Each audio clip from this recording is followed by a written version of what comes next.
My name is Rachel, and currently, I reside in an annex of my in-laws' house with my husband, Stefan. While Stefan lives in the main house with his parents, I am the sole occupant of the annex. Originally, this annex was a small structure built by Stefan's grandfather as a personal project to create a private space. Over time, it has been converted into a living space approximately the size of a room, thanks to my efforts. Initially, Stefan and I lived in a regular apartment for about 3 years after our marriage. However, his parents, who greatly adore him, suddenly expressed their desire to live with Stefan. In response, Stefan, as the dutiful son, declared that he also wanted to be with his parents. Witnessing their emotional reaction, including tears and embraces, I found myself taken aback by the heartfelt scene. Stefan and I first crossed paths at work, where he was my direct subordinate when he joined the company midway through his career. We became a couple after 3 years of dating. Throughout that dating period, he resided at his parents' house. It appears that this prolonged stay fostered a sense of homesickness in both Stefan and his parents. Stefan, who had been pampered at home, seemed to have never been involved in any household chores. After our marriage, when I suggested sharing housework, he appeared reluctant, stating that he had never done any housework before. The problematic aspect was that, despite my intention to divide the chores between us, Stefan seemed to have never considered participating in household tasks himself. I sensed a pattern in all of this. Whenever I attempted to involve him in household chores, Stefan would feign interest for a brief moment, grow disinterested, and eventually say, "This isn't for me. You're better at this, Rachel. You should keep doing it." Both of us were employed, and given my higher position at work, I felt a greater need to share the household responsibilities. However, encouraging him to help often proved to be more time-consuming than handling everything myself. It reached a point where I found it less troublesome to manage everything alone. The dynamics shifted when I transitioned to remote work.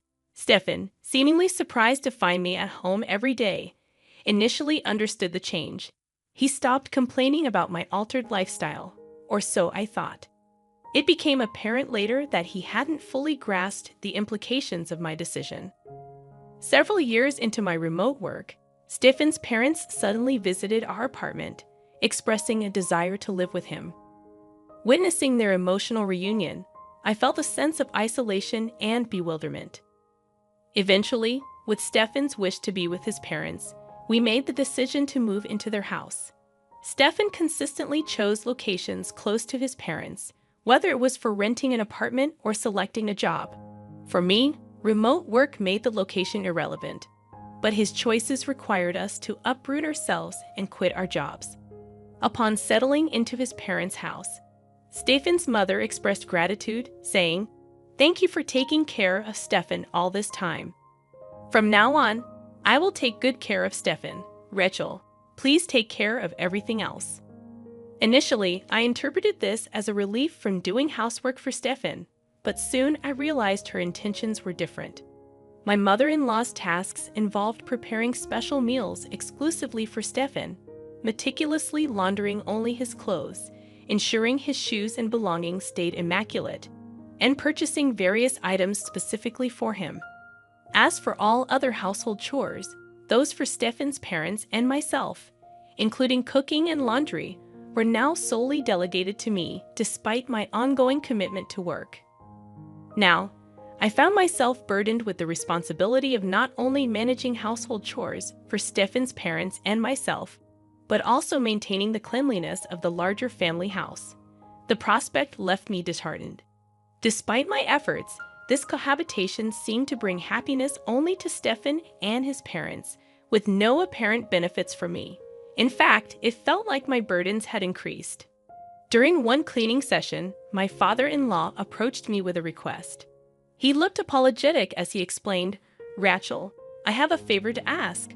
Could you contribute some money?" Confused, I inquired further. He elaborated, expressing his difficulty in asking Stefan to contribute to household expenses for both of us. Apparently, Stefan had worked hard, and it felt challenging to request financial contributions from him. Stefan and I had previously agreed to share expenses like apartment rent and other living costs. However, Stefan often tried to get me to pay for various items during our shopping trips, including unnecessary ingredients, alcohol, clothes, and accessories.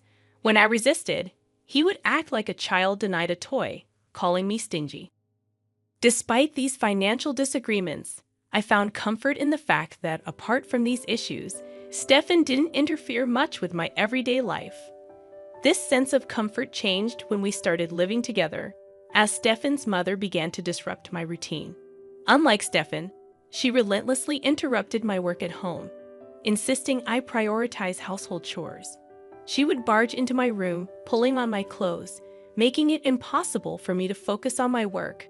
Frustrated, I discussed the matter with Stefan, anticipating him to take his mother's side. Surprisingly, Stefan listened and promised to talk to his mother. I hoped for a compromise that would consider both our needs. Little did I know that Stefan's idea of a compromise would involve banishing me to the annex, a new, private room. I approached Stefan with a question about the hut, jokingly asking if I could even demolish it and build a new house. To my surprise, he casually replied, "You can even demolish it and build a new house if you want." Taking his words seriously, I promptly began remodeling the hut according to my taste. Engaged in cleaning, renovating, and changing wallpapers, I noticed that Stefan never once showed his face. Despite being married, it became apparent that Stefan had no intention of living in the remodeled hut with me. As I transformed the space, it dawned on me that within the family living trio, I was the only outsider.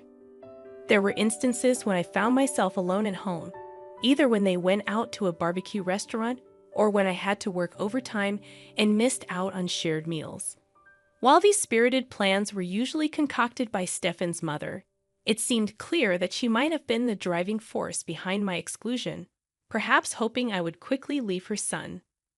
Despite this, Stefan had given me the freedom to do anything with the hut, and I took full advantage of it, engaging in DIY projects, installing new shelves, and personalizing the space. I made it my own. Interestingly, neither Stefan nor his parents ever visited the hut after I moved out. Although they must have been aware of my renovations, it seemed like I was no longer considered a part of their family, and they had no interest in my activities. Living away from the main house, especially without Stefan's mother around, I began to relish the independence, almost like living alone.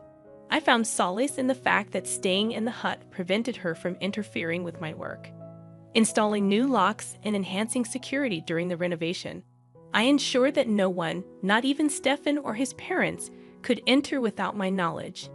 It led me to reconsider if this new separation wasn't such a bad arrangement after all. However, it seemed my mother-in-law had anticipated my feelings. Unable to tolerate the treatment any longer, I found myself at a crossroads, contemplating my next move. As I settled into the renovated cabin, my mother-in-law's desperation to drive me out became palpable. Her petty harassment started with leaving trash in front of my cabin on garbage day instead of at the collection site. Sometimes, she would host barbecues in the garden without extending an invitation, intentionally wafting the smell of grilled meat towards my cabin. Despite her mild attempts, I couldn't help but smile at her futile efforts to push me away. Then, one day, she summoned me to the main house under the pretense of leftover meat and potatoes. Sensing there was more to it, I went along.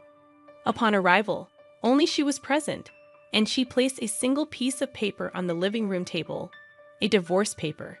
It was clear that the real reason she called me was to present this document. If his mother instructed Stefan to submit it, he would do so without hesitation.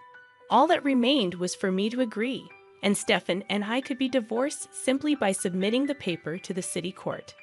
With a proud expression, his mother asserted, "Isn't it about time you gave up? There's no reason for you and Stefan to stay married anymore. Get out, you freeloading, unemployed woman." I was taken aback by her audacity, but her certainty in her plan only fueled my determination. Thrilled by the prospect of freedom, I eagerly asked to take the divorce paper, stating, "I'm going to the city court right now. Thank you so much. My mother-in-law, who had likely expected me to resist divorce, was left dumbfounded by my unexpected response.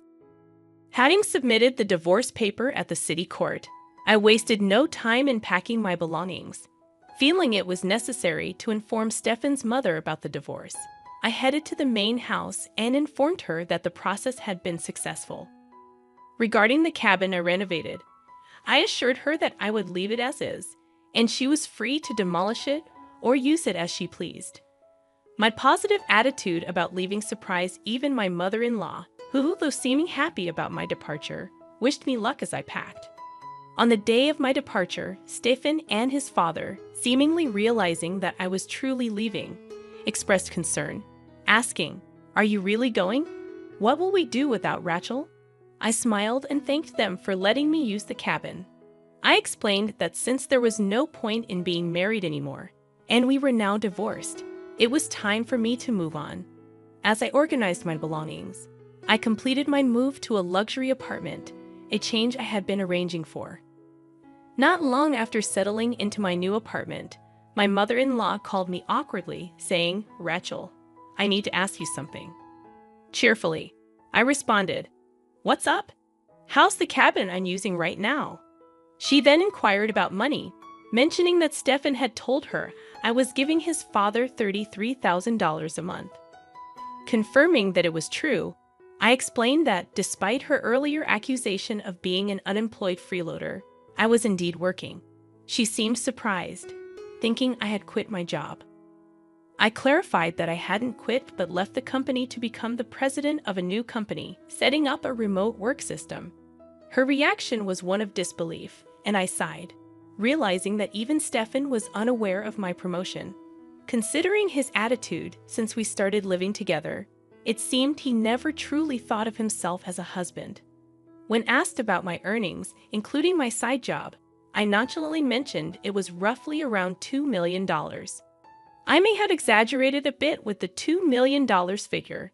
It's just a hassle to explain the exact figures. With that much money, could you lend us some? Actually, Father was laid off, and he kept it hidden. We've been managing somehow with the $3,000 you've been giving us. Neither Stefan nor I knew about it. It all made sense to me now. My father-in-law's words about it being pitiful to ask his son for money were just a pretense to get me to pay. He probably assumed I had money due to my superior position at our former company, and as a result, sweetly scammed me out of $3,000 a month under the guise of living expenses. In the end, I didn't mind too much since it allowed me to live peacefully in that quiet cabin. Well, I'm divorced from Stefan now, so I don't have any connection with your family, right? When I asserted this, my mother-in-law pleaded, "That's not true. To me and to Stefan, you're still family. Come back to us." I immediately declined, recognizing the potential for being used again. Stepping back into a relationship with Stefan would bring me no benefits. We were now complete strangers, and I found it uncomfortable for them to keep calling me family. Besides, they were the ones who drove me out in the first place. I'm really enjoying my life alone now. It's pretty much the same as when I was married, mostly living alone. The difference is, back then, I didn't spend money on myself, and $3,000 was taken from me every month. I prefer my current life much better. Goodbye, then. I ended the call without hesitation, not understanding why they thought I would return. For my mother-in-law, it must have been a last-ditch effort. In fact, Stefan's salary wasn't that great, and he had a habit of saying, "I can't do it," and passing work to others. This trait, displayed in both our personal life and at the office, left him deemed unreliable, and he remained a regular employee without any salary increase. On top of that, with his father laid off and his mother being a housewife, they couldn't maintain their large house and ended up selling it. Now the three of them are living in the cabin I renovated. While it's just right for one person, it must be quite uncomfortable for three people in that cramped space. Since then, I haven't thought about them and continue to live peacefully.